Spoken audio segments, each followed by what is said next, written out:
à ce moment-là,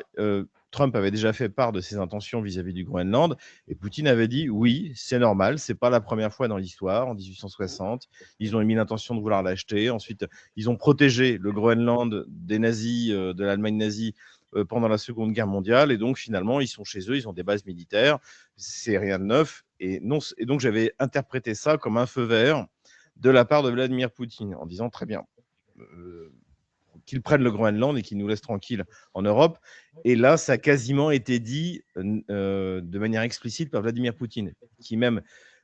s'est moqué, en fait, hein, même si bon, bah, c'est son humour à froid.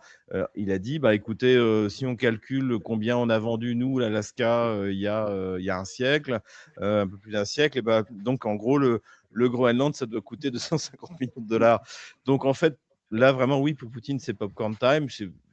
Que je pense qu'il apprécie que évidemment c'est une manière de rejeter les États-Unis hors d'Europe, Mmh. relative parce que comme ça a été bien dit avant moi, malgré tout, on a quand même eu tout d'un coup, Friedrich Merz qui a déclaré de manière virile que non, l'Allemagne protégerait le Groenland du risque russe.